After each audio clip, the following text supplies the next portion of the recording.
I'd like to welcome all of you to Akademia Motywacji Edukacji.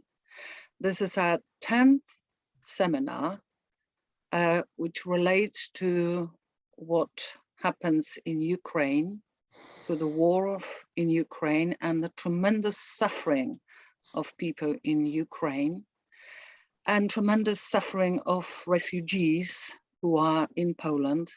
As you know, we are trying through this program help people who are in the middle of this dreadful, terrible crisis and this most appalling war. And we have been doing this really inspired by Professor Robert Leahy. And I'm very, very glad that tonight we can welcome Professor here for his talk about worry. And at the same time, I would like to say that we are really admiring what Professor has been doing throughout all his professional life. He seemed to be a sort of workaholic because he's producing so much stuff for human beings, for understanding what people are struggling with and how we can help them, we professionals. And it's really amazing that even though he's been working so much, he's become very human throughout all his life. You know how it is sometimes people who are so concentrated about their work, they become very, very narrow-minded. This is not Bob Leahy. And we must say that we really, really admire this. And we treat this as a model, honestly, seriously. It's a very important model for us that we can be alert to what is happening around us. And I must say that Akademia Motywacji and Edukacji decided to present Professor a certificate, regardless of what he says tonight. We really want to show our incredible gratitude and really give you this a sign of our admiration and appreciation, Bob, for all that you have been doing for us, but especially for your incredible, generous leadership. We said leadership in co-organizing this series of talks and training sessions, which aim to give us power and skills to help people who are in the middle of this Ukrainian war. So really great signs of gratitude and as I say, admiration for what you're doing. And this has nothing to do with, I remember you mentioning one day something about some sort of nomination. This has nothing to do with any other nominations, Bob. This is just absolutely regardless of this. In fact, we've had this on our mind for a long time, and I'm very, very glad we can have you here with us again. Thank you so much, Inga. Thank you so much. I'm very moved by everything you're saying and very moved by being able to participate in this program. You know, the people in Poland and the Ukraine and throughout Europe are doing what they can, and they need to do more to try to help the people who are dealing with a vicious, unjustified war in Ukraine. I know I think about this every day, over and over, and it breaks my heart. And thank you for letting me be part of the work that you're doing. And thank you for the certificate. I appreciate that. I'm going to share my screen. I think you need to stop sharing your screen.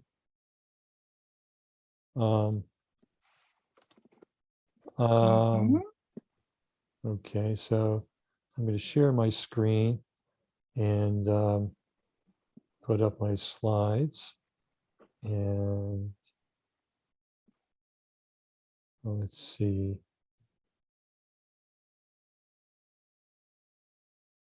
Oh, no, that's not working. Okay, so let me share now.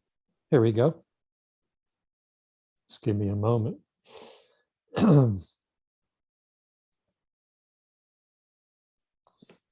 So today I'm going to talk about chronic worry, something that certainly most of the refugees worry, as they should worry, and the people who are living close to the border are worried. But people worry every day, everywhere, at all times. Let me tell you a little bit about the history of my interest in writing about worry.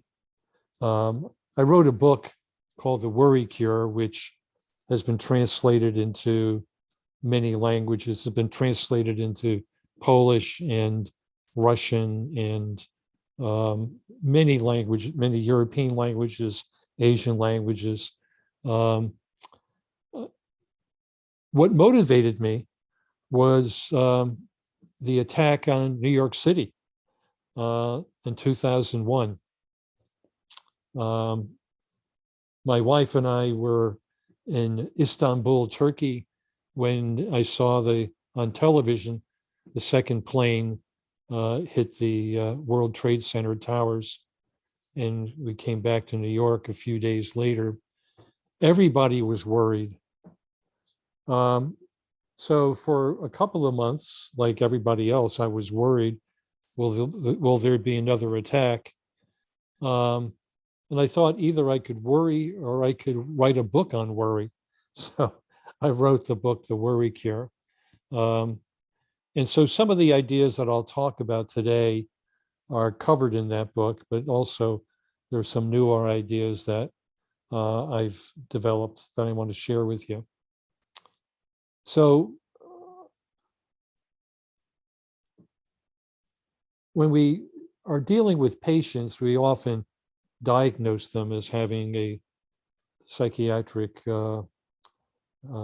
disorder. And the one that specifically we focus on is generalized anxiety disorder, which simply means that the person is anxious about a lot of different things.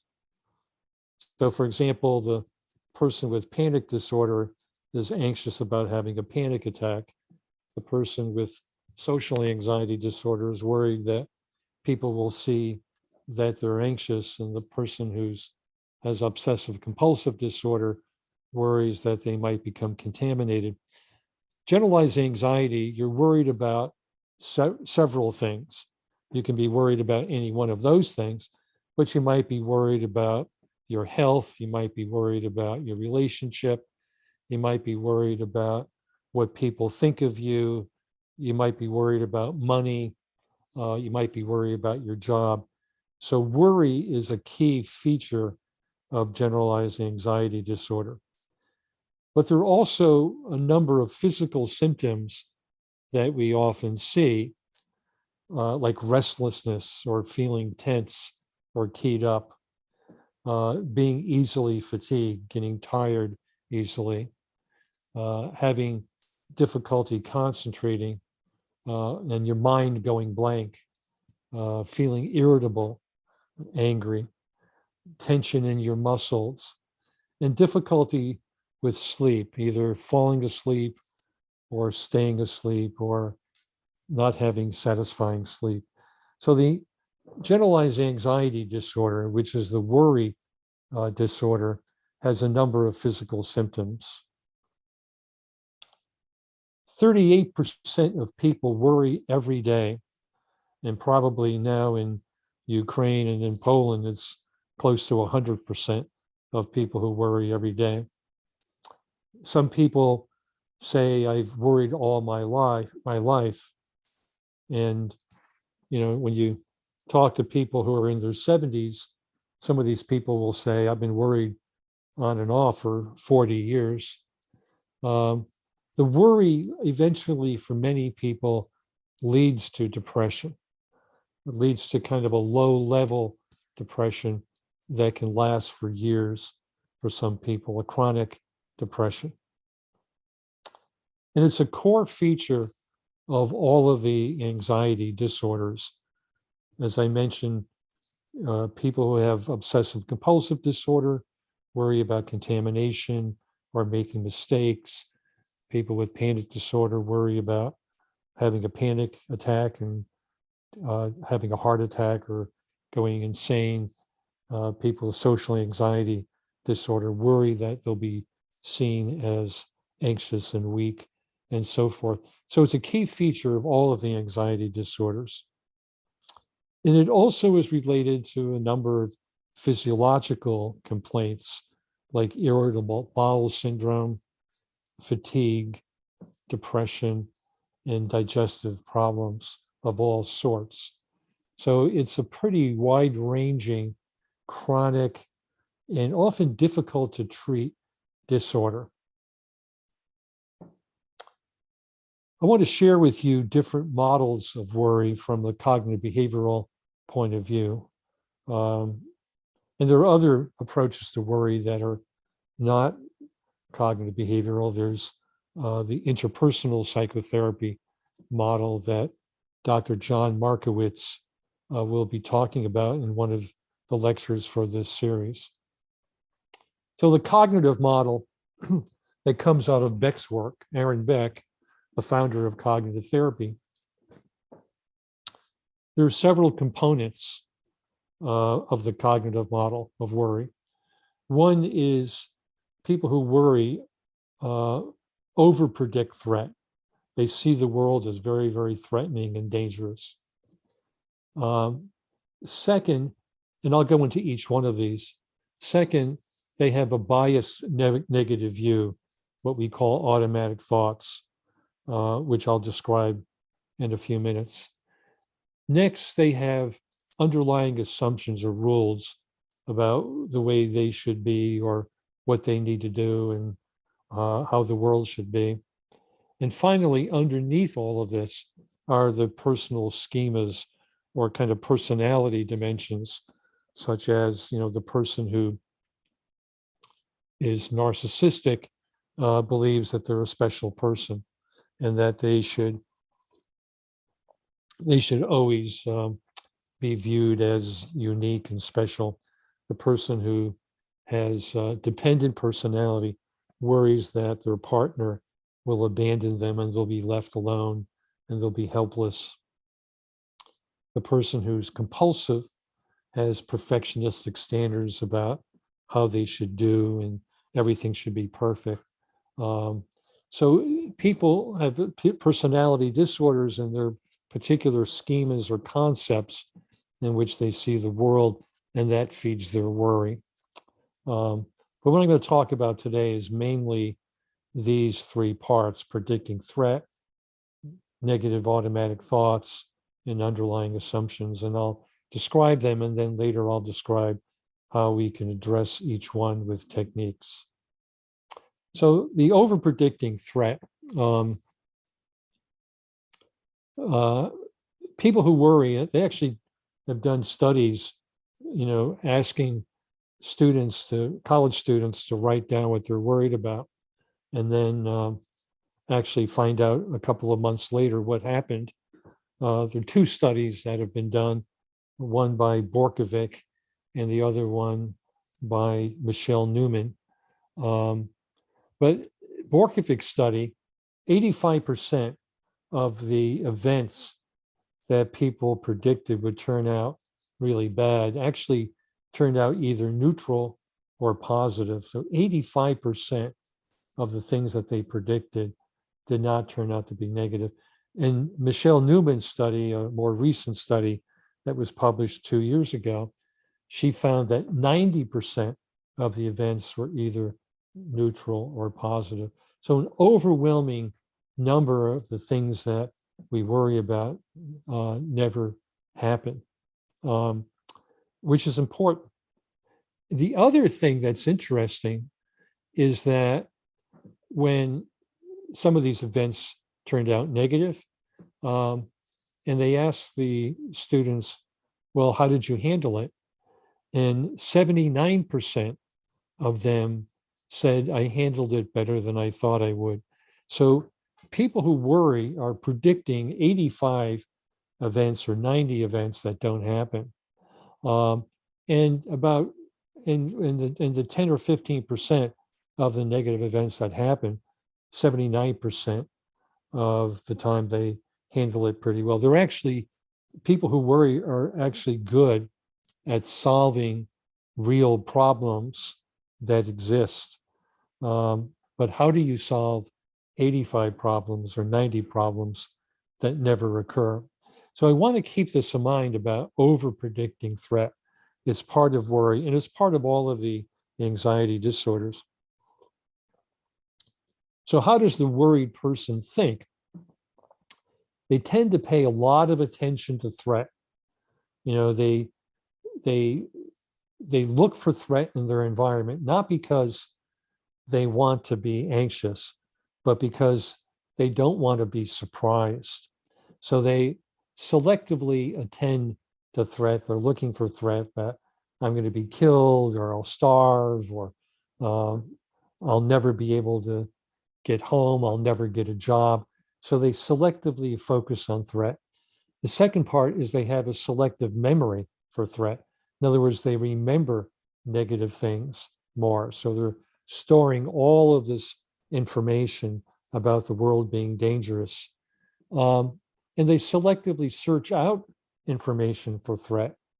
So, for example, let's say you worried about your health, you would probably go onto Google and look up brain tumors, and you'll find maybe 50 million websites with brain tumors.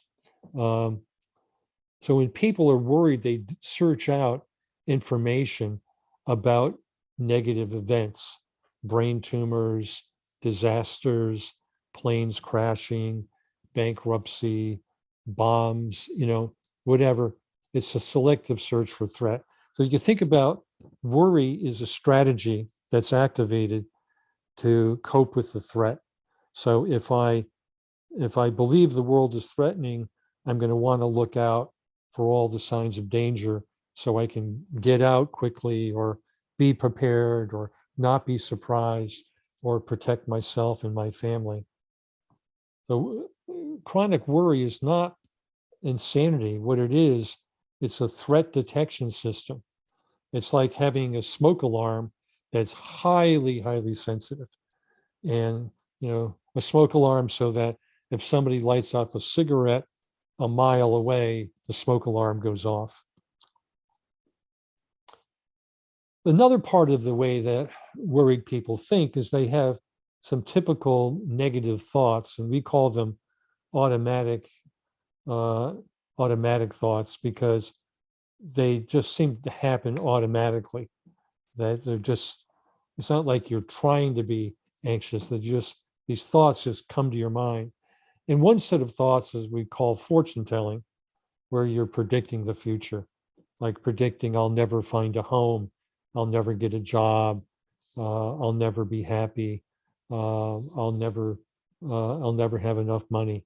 So people who worry, when we worry, we often are predicting lots of negative things happening. And the things that we predict, we often predict as being catastrophic or just absolutely awful. And when I talk about this, I am reminded that really awful things are happening now in Ukraine.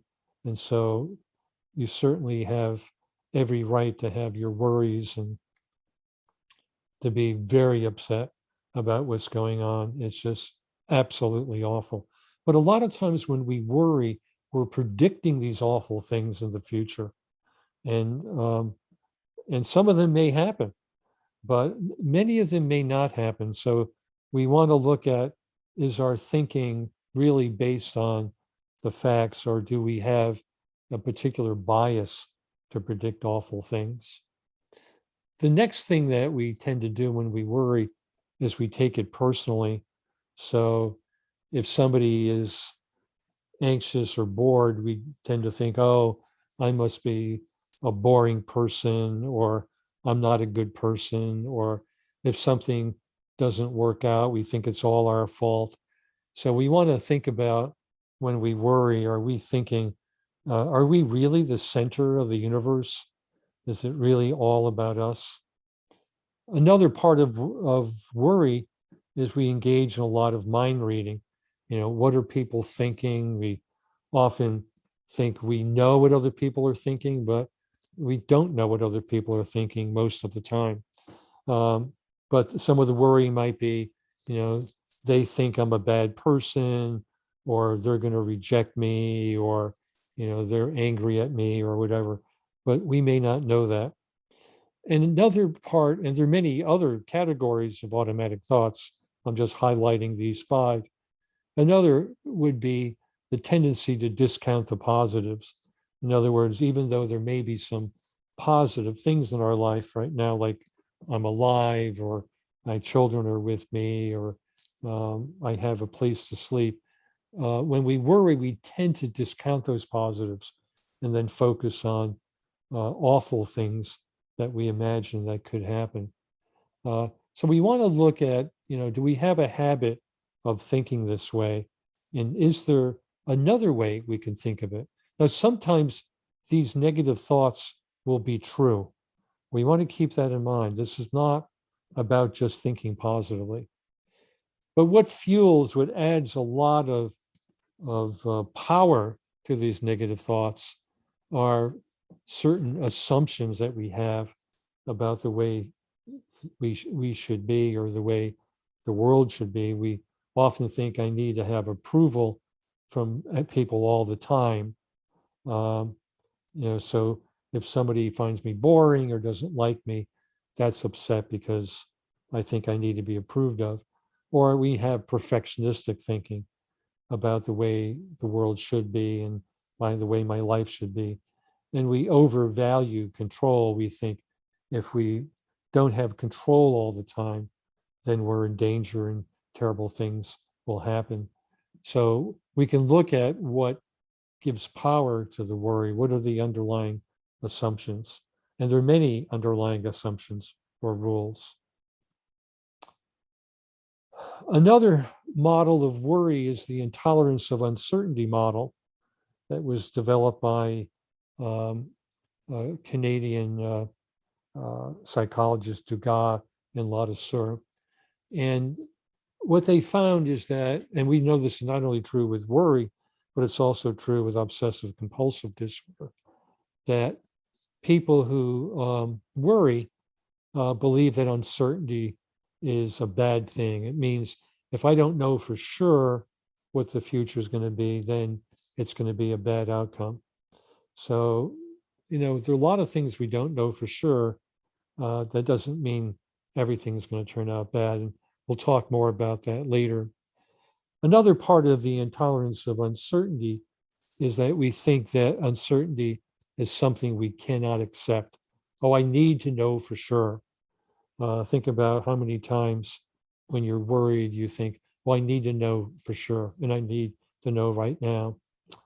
And a third part of intolerance of uncertainty is the idea that if I don't have certainty, I'm not being responsible. So to be responsible is to know for sure, is to know what is really going on. So people who have intolerance of uncertainty, which is most people who worry, engage in this search for certainty. And let's look at what that looks like. So you start out with the assumption. Remember, I talked about rules or assumptions. Uncertainty is intolerable. It's dangerous. It means that I'm irresponsible. So I need to get certainty. So do I have a brain tumor? All right. Well, I don't know for sure. If I get enough information, then I can be sure. So I go out and I collect all the information that's negative. I look up headaches and brain tumor, and I get 25 million websites. then I generate all the possible terrible outcomes. I could have a brain tumor, I could be dying from cancer, whatever. Then I generate all the solutions. Well, I could go get an MRI, I could go see a doctor, maybe it's just simply a headache. But then I say, are these solutions perfect? Do they eliminate all of the uncertainty? So even if I go to the doctor, or even if I get a brain scan, that doesn't prove for sure that I don't have a brain tumor. Maybe my brain tumor was not detected. So then I reject all these solutions, and I, seek out reassurance from my partner, and then look for more information, and then I continue worried. So you can see how this is kind of a vicious cycle that we go through. The uncertainty is intolerable, I collect negative information, and then is it perfect? Does it eliminate all uncertainty? Can I say for sure I don't have a brain tumor? That's a key part of worry. Another approach to worry that I find quite useful is the model about how we think about our thinking. And I know that David Clark from Canada will be talking in one of the lectures about intrusive thoughts. But let me just share with you a model that has been quite useful for people who worry, which is the model developed by Adrian Wells at the University of Manchester in the United Kingdom.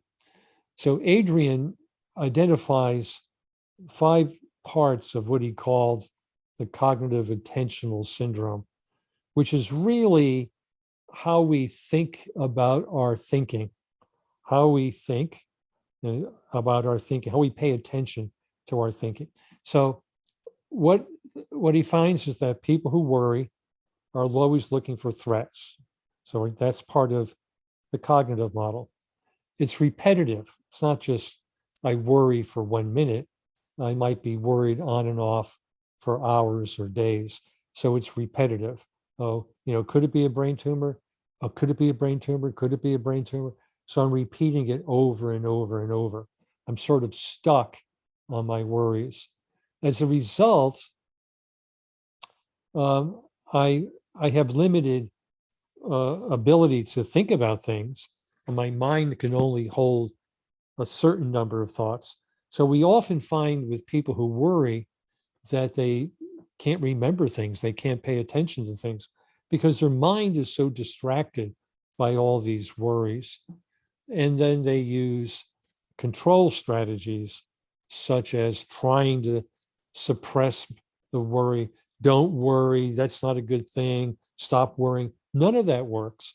Or I try to control my worry by getting reassurance. Do you think it's going to be okay? You think it's going to be okay? That doesn't work. And then I continue to focus on my thinking as opposed to what's in front of me. So the model of worry, which is called the metacognitive model, meta being standing above and thinking, I have positive beliefs. Oh, my worry is going to help me. I'll get all the solutions. I won't be surprised. So part of the motivation is actually to continue to keep worrying. I need to worry in order to be prepared, in order not to be surprised. And then there's the idea that my worry is uncontrollable. It's happening all the time. But then I have the idea I need to control it all the time. And then because I'm constantly focused on worries, I can't trust my memory. You often find that people who worry say, I can't remember what I was thinking about. And then there's what they call cognitive self-consciousness, constantly focused on my thinking. So you're constantly interdirected. And you probably know Steve Hayes' work on acceptance and commitment therapy to get out of your head and get out of your mind, get out of your head and into your life. So another model of worry is the fear of emotion. And this was first advanced by Borkovic in the United States, what we call the experiential avoidance model. And according to this model, there's a fear of negative emotions. So worry is a way in which we often try to make sure we don't have negative feelings. So if I worry, maybe I can avoid negative emotions in the future. What we know is that worry is usually very abstract. It's usually verbal. You know, will I get cancer? Will I lose my job? It's always in sentences. So the worry is often very abstract. And what's interesting is that when they've examined brain functioning, they find that actually worry temporarily suppresses arousal because you're activating your prefrontal cortex, and that is suppressing the emotional part of your brain. So worry is kind of like an escape from emotion. And so worry is, kind of reinforced by suppressing emotion. Michelle Newman has a somewhat different model, which is what she calls the contrast avoidance model, which is a fear of a sudden change in emotion, a fear of surprise. So Newman's model is more, all of a sudden something bad happened. And so the person who worries wants to avoid that sudden surprise. Nonetheless, there's a fear of having an emotional experience. What we found in our research is that people who have what I call negative views about their emotions, like my emotions will go on forever, they're terrible, I can't stand these emotions. People who have negative views of their emotion are much more likely to worry, and they're much more likely to endorse every one of these metacognitive dimensions. It's like worry is a strategy to avoid negative emotion, either now or in the future. So that gives us something to think about. So as I mentioned earlier, 85% of things people predict are negative, turn out to be neutral or positive. 79% of the time, people say I handle it pretty well. And I mentioned the theories by Borkovic and Newman. Another model of worry is the acceptance and mindfulness model, which is that you're worried, you're so focused on what might happen in the future, you're focused on these thoughts. So practice mindful detachment. So in the mindfulness model, which has been shown to be useful for worry, practicing mindfulness every day, like mindfulness of the breath, kind of like watch your breath going in and out, letting it go in and out, in and out. And notice that your mind shifts to the sounds outside or to other thoughts, and then bringing it back to your breath. So helping people develop this ability of mindful detachment in accepting and observing helps them cope better with their worries. Because when a worry comes in, you don't need to get hijacked by it. You don't need to chase after it. You can simply notice it. Oh, that's a thought. I let it go. That's a thought. I let it go. So let's look at the CBT for chronic worry. What can we do? How can we help ourselves and our clients deal with their worry? The first thing, we need to define what worry is. And worry is repetitive negative thoughts about the future. So I'll never get home. I'll never see my family. I'll never get a job. Those are repetitive negative thoughts about the future. They could turn out to be true, but what happens is you're spending all your time with these negative thoughts. This next is the monitor, to keep track of your predictions. Okay, I predict that I'm going to have a heart attack. I predict I'm going to get rejected. I predict I'll have a terrible day. I'll, keep track of those things. And then at the end of the day, the end of the week, the end of the month, what actually happened? Did all those terrible things happen? And then building motivation to change. So keep in mind, I said before that people who worry have very mixed feelings. They think their worry protects them, they won't be surprised, and then they often feel that they're constantly focused on the negative, they can't enjoy the present moment, and they often become depressed. So let's look at the motivation to change for worry. And look at the positive beliefs.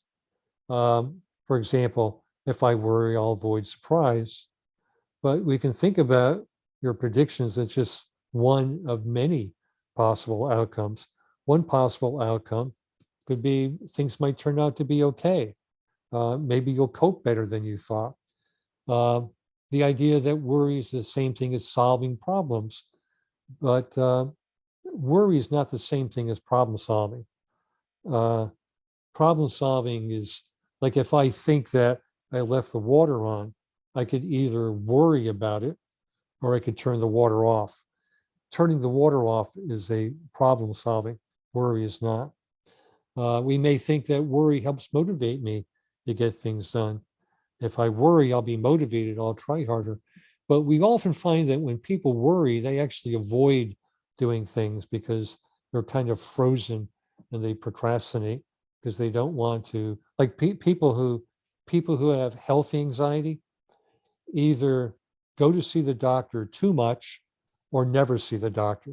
So you have people with health anxiety who don't go to see the doctor because they're worried that the doctor is going to tell them they have a terminal illness.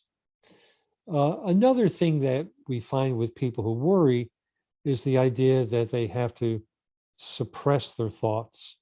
So there are strategies of coping with worry that generally don't work, and trying to stop your thoughts, stop worrying, suppress the thought.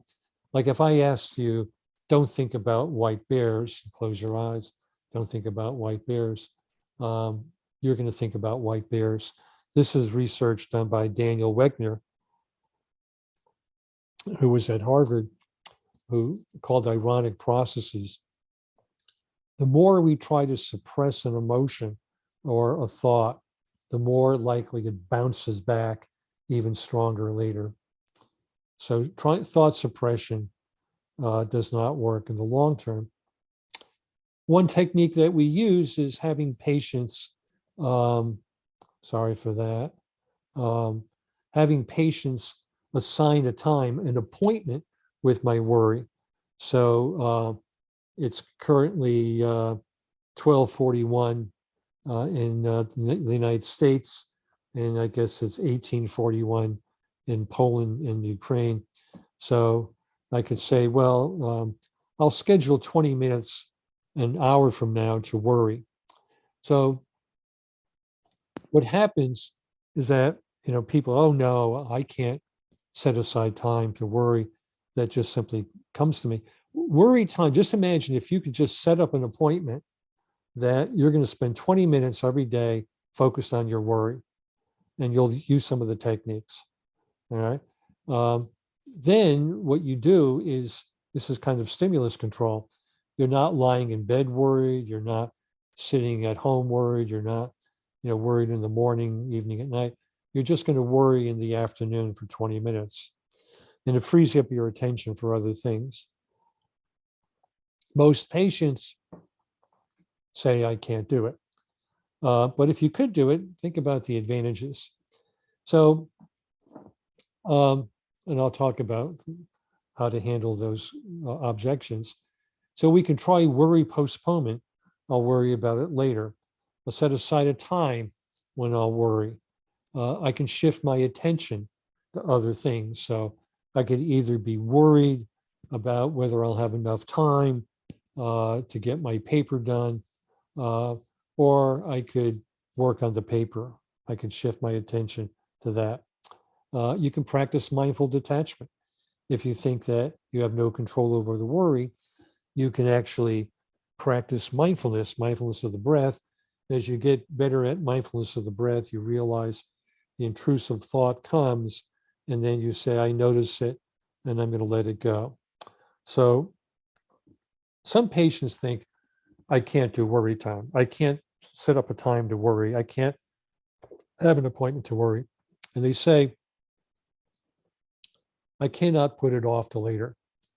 But think about this. If your boss came in and said, look, I need to speak with you about something important, would you tell your boss, I can't talk to you right now? I'm worried? I don't think so. Or if your partner interrupted you and said, our daughter is having a rough time, you wouldn't say, I can't deal with that, I'm worried. Another objection to worry time is I need the answer right now. This is a key part of worry, that it's a sense of urgency. I need the answer right now. But think about what happens if you don't get the answer right now? Well, you have to go to the hospital and you won't get the answer right now. So what? Another weird objection is the idea I might forget what I'm worried about. You keep in mind that people who worry don't trust their memory.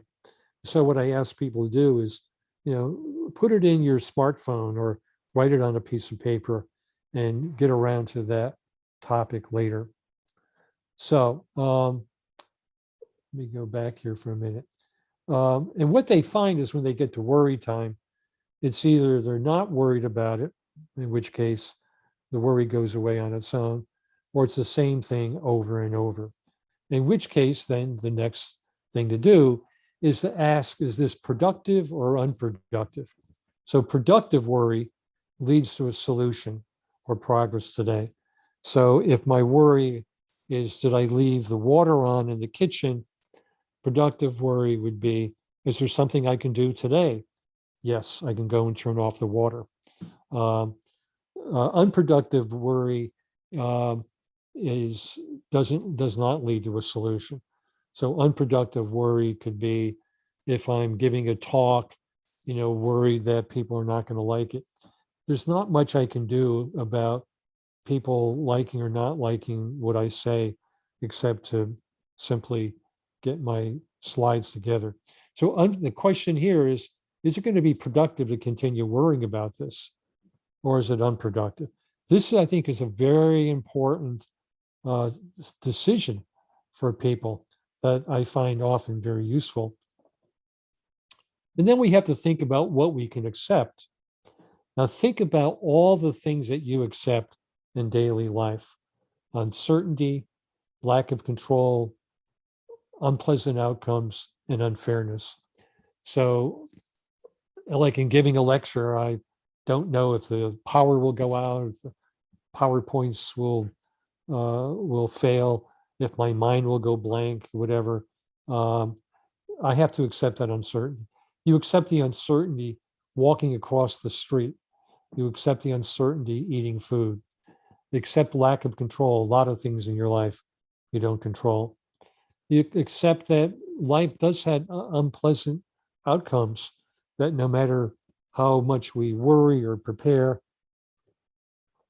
there are going to be unpleasant things that happen to us, which will make us very unhappy. And we also accept that there is unfairness in the world. You could either worry about it or ruminate about it, or you could understand that unfairness is part of life, and we try to make the world just and fair, but we may not always be able to do that. So this part of acceptance is a key step in dealing with worry. What are you willing to accept? We have to accept acceptance. Now we can think, what are the costs and benefits of accepting? The benefits of accepting is I'm not going to continue worrying about it. What does the patient currently accept? Do they accept the uncertainty of their work, of things in their relationship, of food they eat, or driving on the highway? We can also think about, like, you get an intrusive thought, the worry, you can think about, well, how do you relate to that?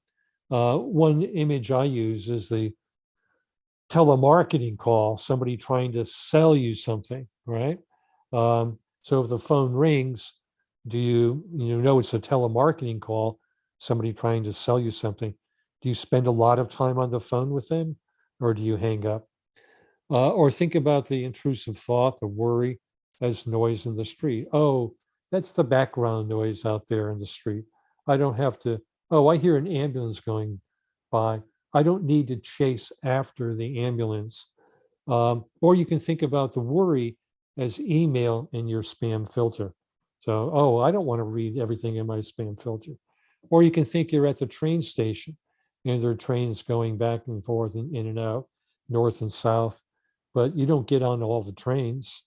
Or you can think about your worry as an object floating downstream.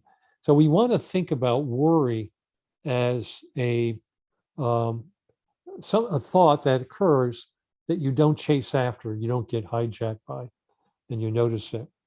So the mindful attachment part is part of this, which is observe it, let it go.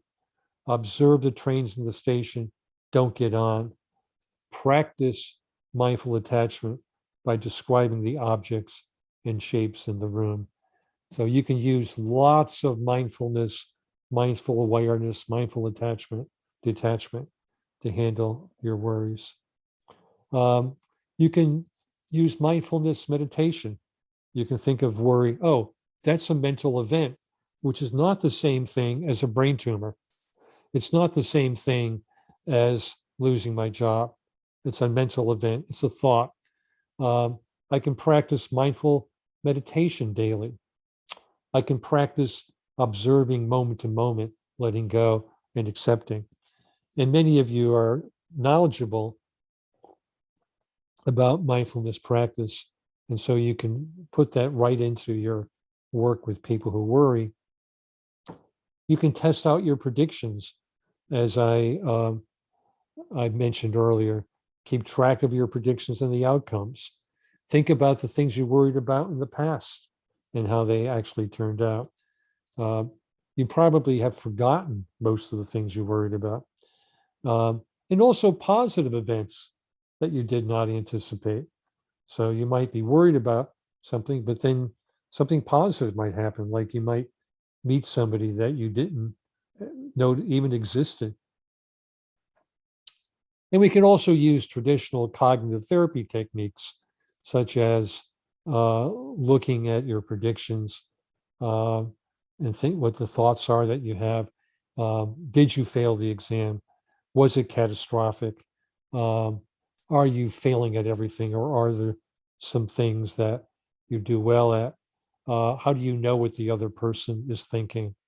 You've coped better before.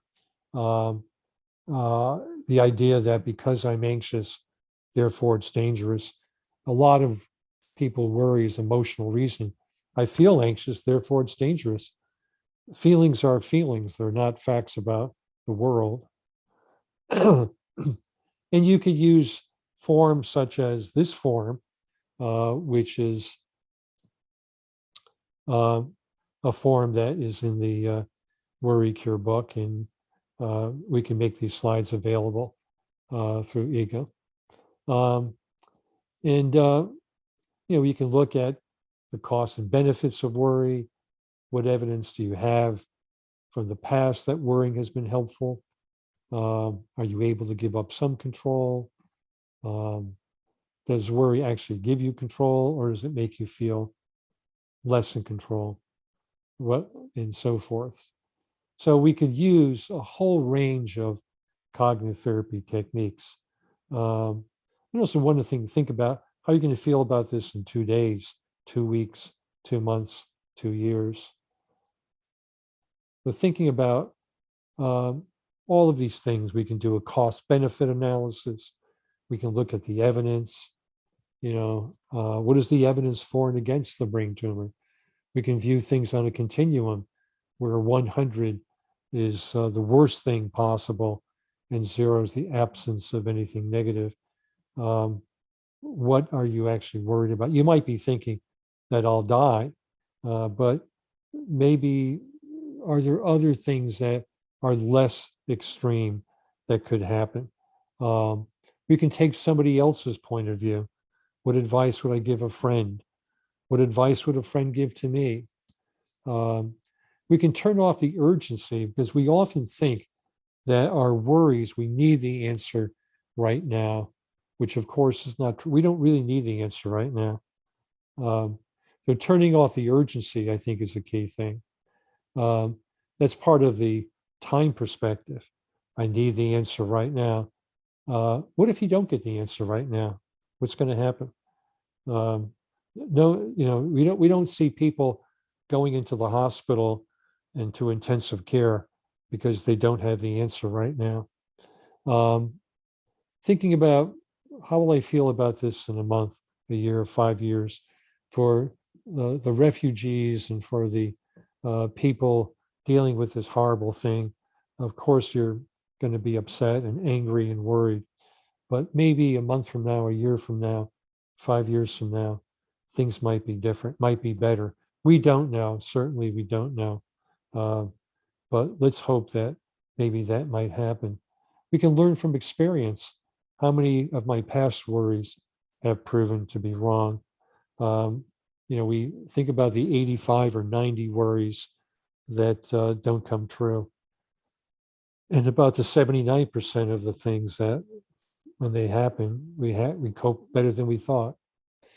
And we can focus on the present moment. We can focus on, looking at the trees outside, or, playing with your children, or eating food, or talking with friends, or watching videos.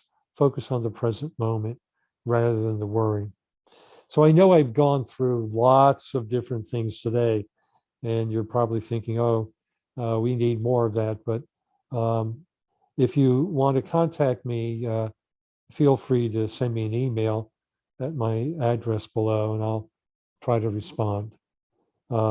Thank you so much for listening, and maybe we have time for some questions.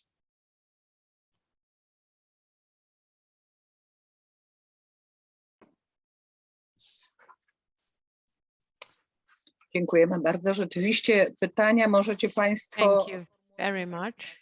Yes, you can ask questions in the chat. If you have any questions, there's a chance to talk to the professor right now via chat. Are there any questions? Mhm.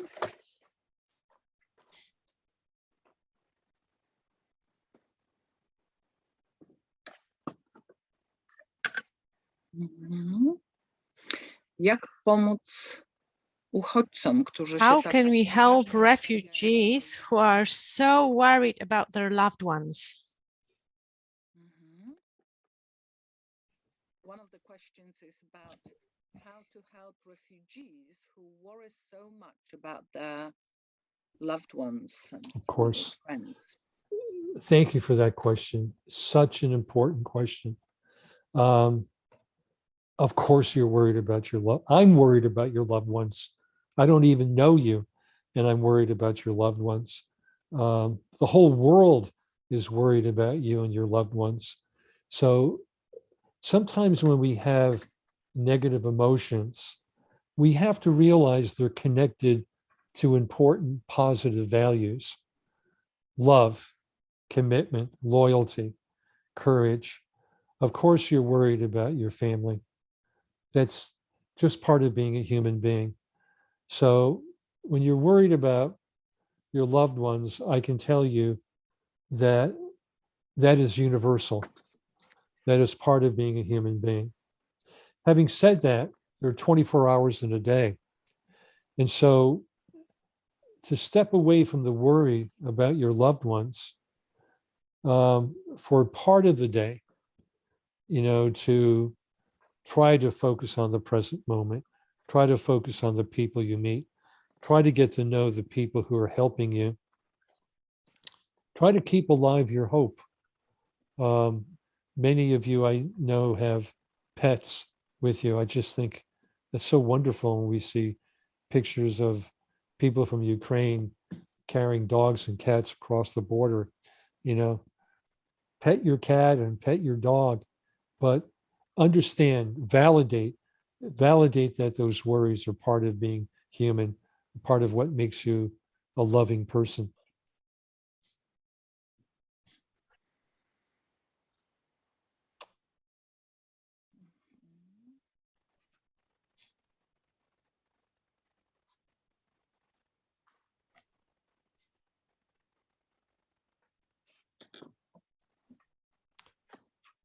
So one question was, how would you differentiate it from someone who has thoughts about health or health anxiety or OCD? So what I'm trying to talk about today applies to all of that, applies to health anxiety, applies to OCD. What we know from the research on many of the anxiety disorders or PTSD or obsessive compulsive disorders is there are common processes. So you know that Stephen Hayes and Stefan Hoffman have identified common processes. And many of the things that I'm talking about, getting attached to a thought, thought action fusion, like a thought is the same thing as reality, the intolerance of uncertainty is part of rumination, is part of worry, it's part of health anxiety. So I could go into the content that might differentiate health anxiety from OCD, from social anxiety, but I'm focused more on the processes, which I think are similar. And so the techniques can be similar.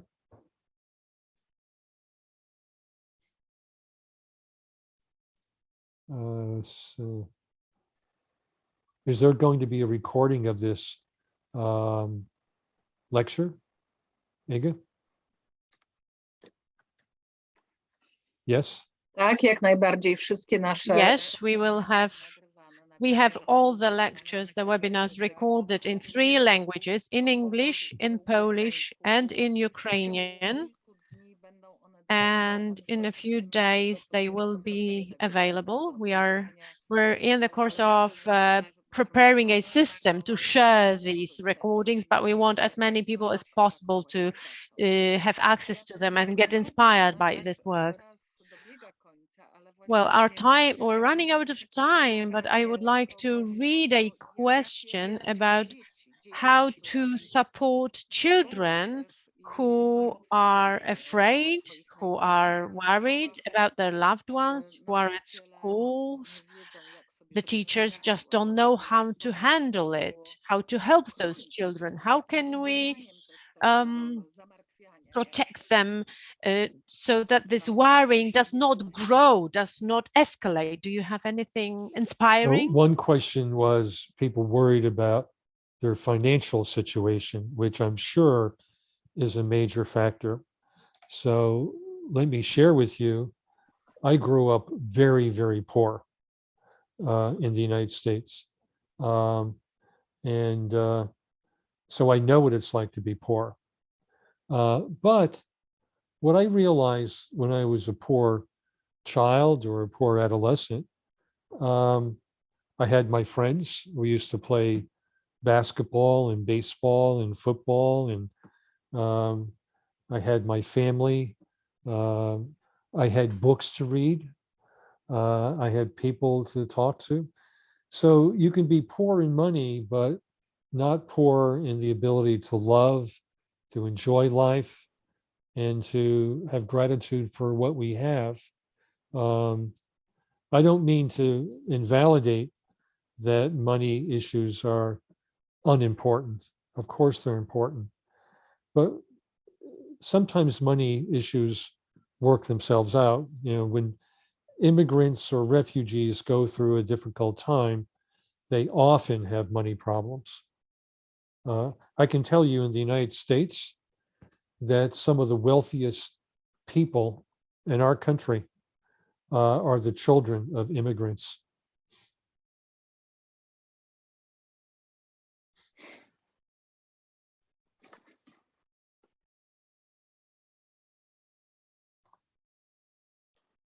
Mhm.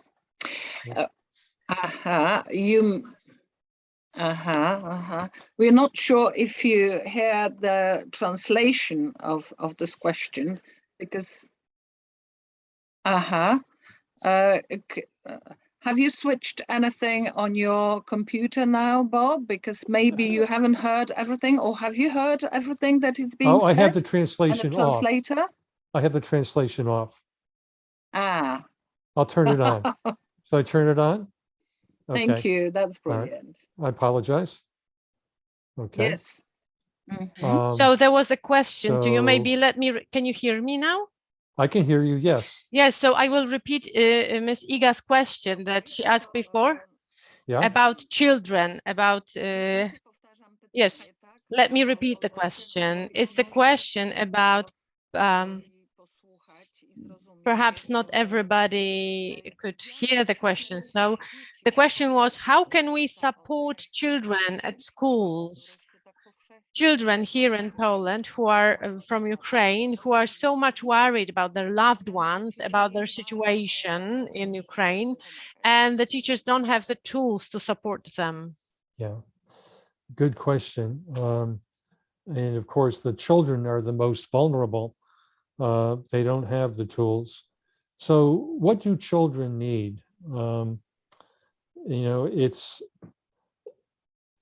You could try to talk rationally to them, depending on their age. But the reality of what's happening in Ukraine is awful. And what children need is to feel loved and to feel that the people who are with them care about them and will protect them and will listen to them and will validate them. So my thought is that if a child is upset, normalize it for them. So of course you're upset. You're worried about your father. You're worried about your friends. You're worried about going back to Kyiv or Kharkiv, or you're worried about these things. Of course you are, because you care about these people. That's the kind of person you are. But let's keep in mind, we're all going to worry, but we also have to live our lives right now, today. We have to get through today. We have to get through this week. So let's find a way of doing that.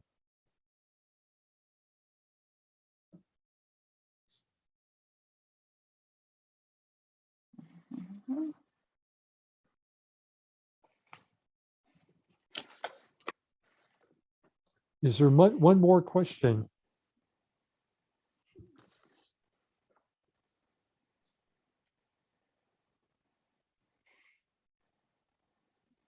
People are commenting here that some of these answers are pretty simple, but yet so important for the children, to really show them that they are safe, that we are with them, that we can take one step at a time and one day at a time. All of these things can be really very helpful nowadays.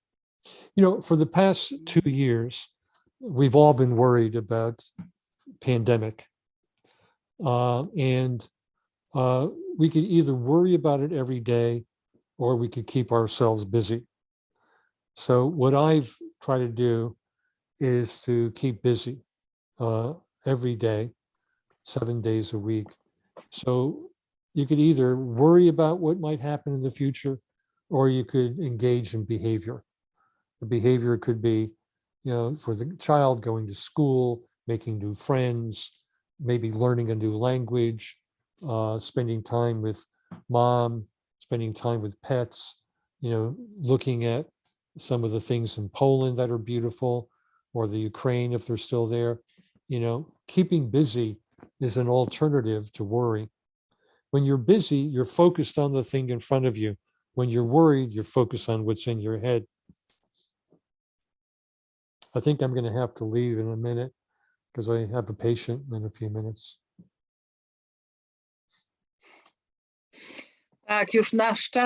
Yes, our time is up practically, but that has been a huge portion of positive thinking, of a positive mindset, that there are actually ways of helping these people. And sometimes there are some simple methods which really, when you have this generalized worrying schema, this can really help these people. So thank you very much for this important contribution, that we should be with these people and support them using these methods to help them. Thank you very much.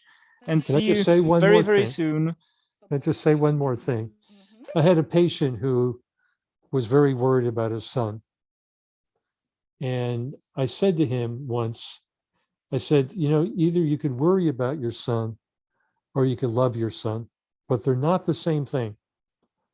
And loving your son is to hug him, tell him you love him, listen to him, and validate him. Love is an alternative to worry.